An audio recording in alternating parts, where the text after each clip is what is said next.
1 2 1 2 1 2 1 2. Mic check. Brigham Young press conference. 1 2 1 2 1 2. Check 1 2.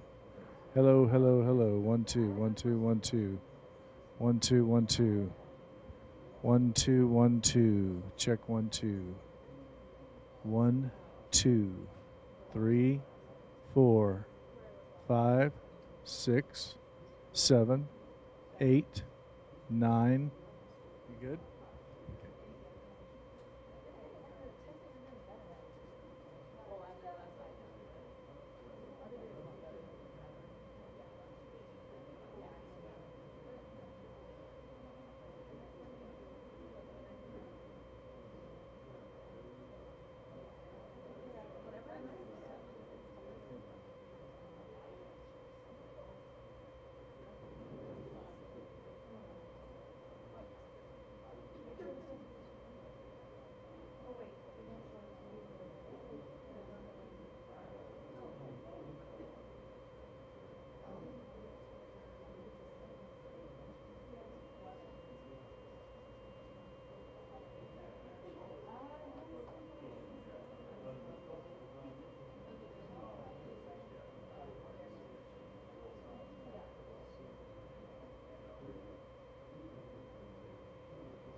2-minute warning, 2 minutes.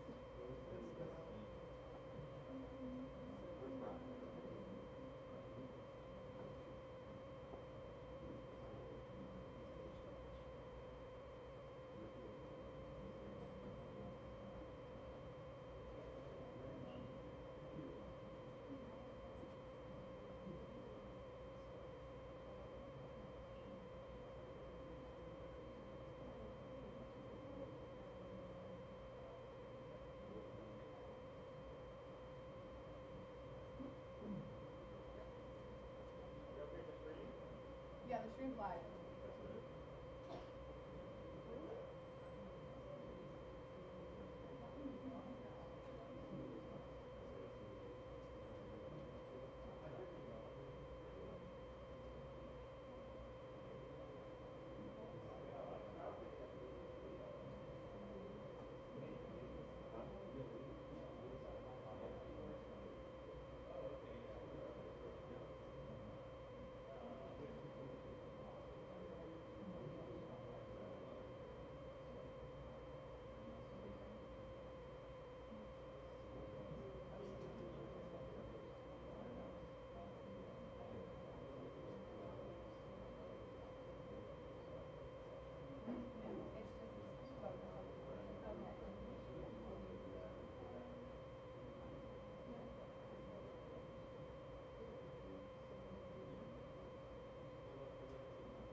Hello.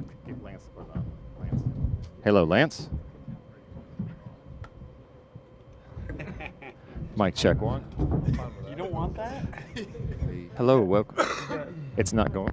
You got the river walk Mic waiting check. for you guys? Thanks for joining us today for BYU's press conference. If everybody could silence their phones, we're going to use ASAP recording this remotely. So when you get called on by the mic holders, if you could please direct your question to one coordinator, one player at a time. And then for those of you leaving after this one, we are doing our signature river rally tonight at 5 o'clock at the Arnes Inn. You can talk with the media center about best places to set up. Welcome to the BYU press conference. It's my pleasure to introduce defensive coordinator Jay Hill and offensive coordinator Andrew Roderick. Gentlemen, would you introduce the players you brought with you today? Yes, I'll start. I've got Tyler Batty, defensive end, all-conference player for us. Lucky to have him. And then Jakob Robinson plays corner and nickel for us. Had a great season. And then Isaiah Glasker, who's one of the best playmaking backers in the country right now. So. Okay, and then we have Jake Retzlaff. He's our quarterback. He's done a great job this year. And Chase Roberts, who's been a 3-year starter at wide receiver for us. Very good football player. And Connor Pay, who I think you were a 4-year starter at center. Yeah, he seems like he's been here forever. And really, really lucky to have all three of these guys. Thank you, coaches. You raise your hand, the moderator will come to you.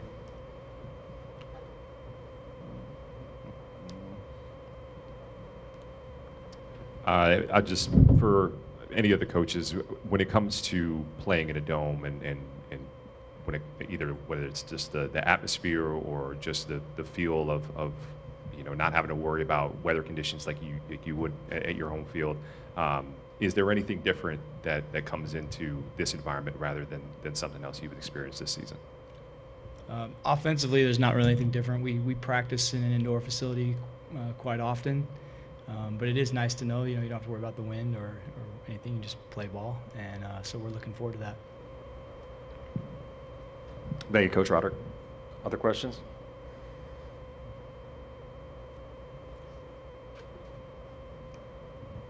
Coach, when you think about the opportunity to be going up against somebody as talented as a Heisman Trophy winner at corner, what type of challenges are you guys preparing for when it comes to it? A lot of people think, okay, just stay away from his side, or what are things that you think about when the challenges he presents for your offense?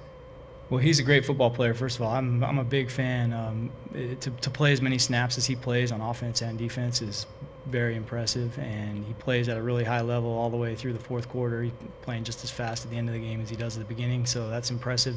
The problem with going away from him, though, is their other defensive players are really good too. They have a good defense, so we know what we're up against, and we're excited for the challenge. I feel like we're going to match up well, but we have a lot of respect for them. They have good players. Coach Hill, on the other side, what is it like preparing for players as talented as Shedeur Sanders and Travis Hunter, and what they bring to the offense? Well, they're obviously very effective in what they do. They throw the ball really as good as any team in the country. Shedeur's completing a lot, a very high percentage of his passes, and he's got 4 very good weapons to throw to. It's an explosive offense. I think it's a fun challenge for us. It's their pass offense against our pass defense that will be kind of the matchup on our side of the ball that everyone's going to be looking at, and I'm excited for the challenge. We're going to have to do some things, obviously, to get some pressure on him, and then do some things to disguise coverages. Shedeur is a very intelligent quarterback, so if you just sit in one thing and he knows where to go with the ball, he's very accurate.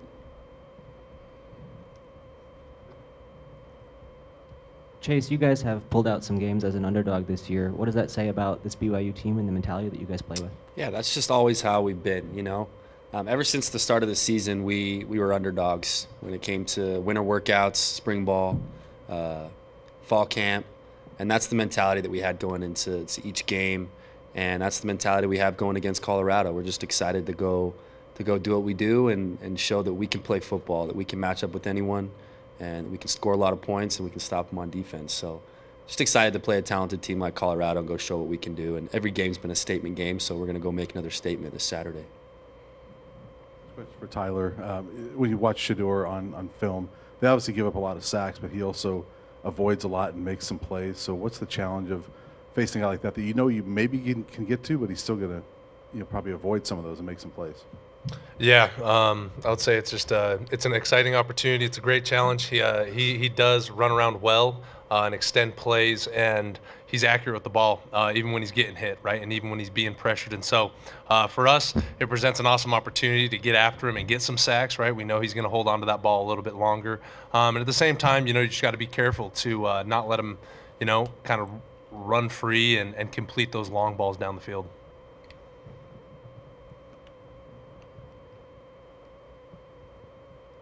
For any of the players, or maybe multiple players, Coach A-Rod the other day said that bowl games are a lot about motivation and which team wants to be there the most. Convince us that you guys want to be there the most. I could take that one. If you guys know my history being a junior college player, then walking into a stadium like this is a lot different than any stadium we've walked into, and we are plenty excited to be here. This is obviously being as big of a stage as it is, prime time, playing against a good team that draws a lot of media attention. But we are excited to show what we got. But like Chase said, we've been doing it all year. We've been the underdog all year, and we've been ready to make our statements all year. And so we'll be excited. We'll be, dancing in the end zone and having fun on the field all game. And you'll see when we play at best, I know we got a lot of smiles among all 8 of us. There's a lot of smiles when we're playing best. So you'll see the smiles come Saturday, and we'll be excited to hit that field. Thanks, Jake. Connor and Isaiah, same question. Sounds good. Thank you. I was getting bored in the corner over here. But no, for guys like Tyler and me, this is our last chance in a BYU uniform, and that's plenty of motivation. And going along with everything that Jake said to make this game really exciting. But this is the last time we get to wear that Y on our chest and be with our teammates, and you want to go out and perform the best you ever have. It's your last chance. There's nothing to hold back, and that's the mentality that we're taking to this game, at least for the seniors too. And then, like Jake said, there's a lot of cool things surrounded with a bowl game like this, and we're really grateful to be here. I'll probably say mostly playing for the seniors, but you see like Travis Hunter and these guys, like especially him winning the Heisman and stuff. That's like, I feel like that's like something all the boys want to play against them, especially just, the competition really. And us having to play another team in our conference, I feel like that's motivation too, just to start this conference rivalry. So I don't know, I feel like those are the things that we're most excited about, especially just with our seniors and stuff. I don't know, I love these boys, and that's the only motivation that I need. So Thank you, Connor. Then Isaiah in the back.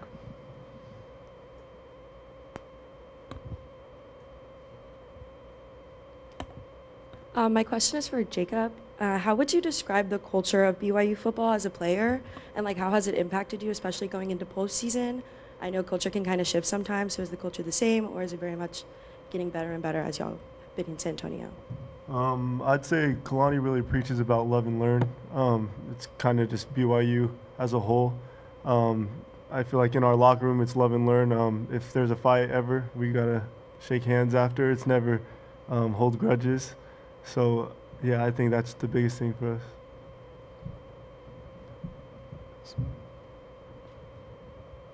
Go ahead, Gary. Connor, I wanted to ask you about Colorado's obviously a team that generates a lot of attention, while BYU's kind of flown under the radar in a lot of ways. Do you like that dynamic? You wish there was more eyes on BYU football and people appreciating what you do, or how do you size that up? I think we're totally fine with it. Right? I think being the underdog, or in some ways maybe underappreciated, we're comfortable being there. We're used to it.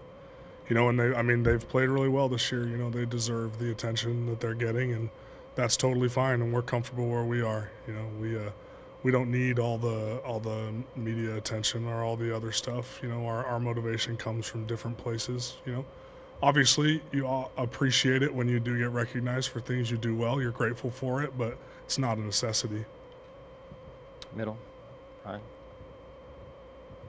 I have 2 questions, if I could. The first one's for Jakob. Travis Hunter obviously won the Blitnikoff, but they got LaJonte and Will and Jimmy Horn, all these guys. Can you talk about the challenge of going against this receiving corps? Have you gone against one as deep as this one? Yeah, they're all fast. They're all really skilled. We've seen really good receivers this whole year. I'm just excited to go against all of them. We played number 4 from Arizona, who was really good. So I think, yeah, we all just came in with the mindset is we're going to play good. So. And then just for any of the players, you guys were, both these teams were part of that 4-way tie for first place. You're the two that didn't get to go to the title game. Do any of you look at this as kind of is this sort of another Big 12 title game? I think it's the People's Big 12 Championship, personally. Thanks, Jake. Front row. For Coach Roderick and Coach Hill, what can this bowl game do for you guys to springboard into 2025 next year as a tone setter? Well, I think anytime you get a chance to go out on a win, that's a huge deal. It's one more opportunity for the young guys to continue to get better and to prove that they deserve to be starters next year. It's such a fun matchup that there's going to be a lot of hype, and I think that hype can lead you into next season with next year's rankings and things like that. So there's a lot riding on this game, and we're approaching it as such. Offensively, our first priority is to send our seniors off the right way. And then secondly, we're treating it, for the returning players, we're treating it like the first game of next year. Just like Jay said, there's a chance to generate some momentum going into next season. Question in the front. For Aaron and Jay, how are you guys approaching junior college players getting an extra year? And like, have you had discussions with Darius and Mori Bamba, you know, on both of your sides, and Jake too, about what they want to do?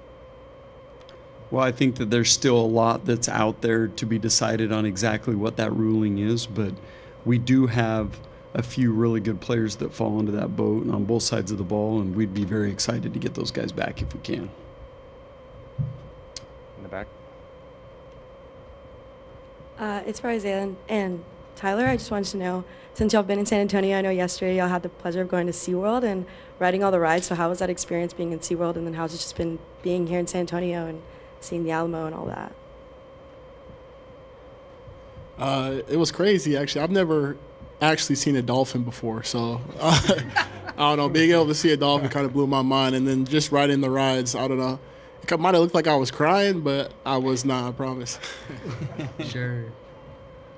Yeah, it's been great being in San Antonio. You know, we've been in and out of Texas and got to, you know, sample different parts of Texas over the past couple years. And San Antonio's been great. SeaWorld was a ton of fun with the guys, going on all the rides and just hanging out, you know, seeing all the animals and everything. It was a lot of fun. So we've really enjoyed our time up to now. For Aaron and Jay, just obviously this is a team that's on your schedule for next season too. I mean, what is the challenge of that, and what are you hoping to get out of this? I know both teams will look a lot different going into next season, but what are you kind of hoping to get out of seeing what they do on both sides of the ball? I think the focus is just winning this game. Yeah, I think, you know, that game will come when it comes, and we'll see what each team looks like at that time. But the focus right now is to win. They're a very good team. We have to be ready to play. And they have to be ready to play us too. I think we have a good football team too, and to look ahead too far I think would be a mistake.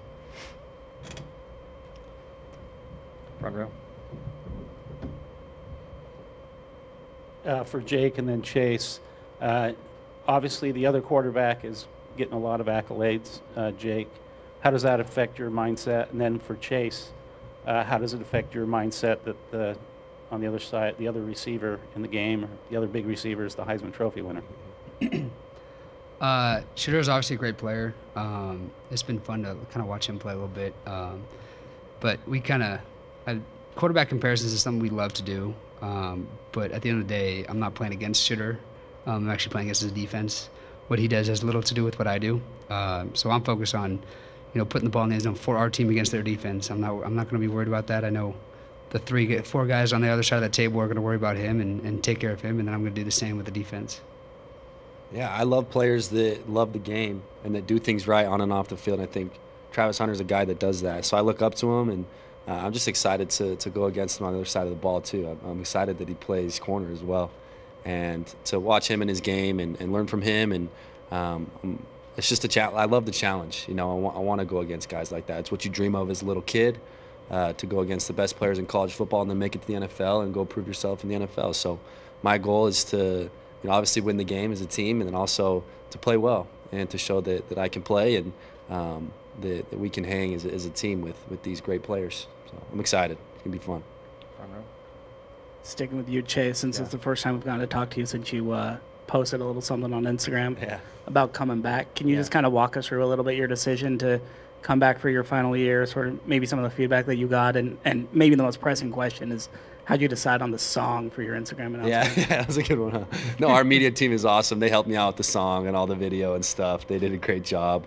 I mean, Jake was a big part of coming back, and having Jake back another year, being able to have that connection, work in the off season, that's gonna be so fun. And I think it's only gonna up, our play as a team, and also our opportunities to go play at the next level as well. And we have a great staff, a great community, just everything about BYU. It's hard to not take advantage of another year if you have one. And that's the biggest thing. I prayed about it and took it to God, and it felt like the right thing to come back and go win a Big 12 championship. That's going to be the goal. And so I'm excited to come back and be a part of this staff again and this team. I love my brothers, and it's going to be fun. But we're focused on this game. And it's going to be the first game of the season, kind of ride momentum into next year. So we're excited. All right, let's go. Final question in the back.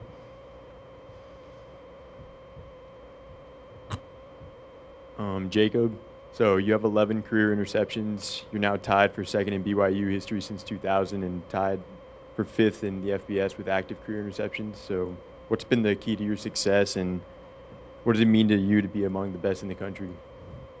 I'd say for sure just trusting what Coach Hill calls. I mean, he sets us up to get interceptions. He always talks smack to us during practice about he'd get more interceptions than all of us, and I believe him. I believe him because, I mean, he sets us up in the perfect position to get plays. So, yeah. Thank you, BYU coordinators and players. If the coordinators can stay up top, and we'll spread out the players throughout the room.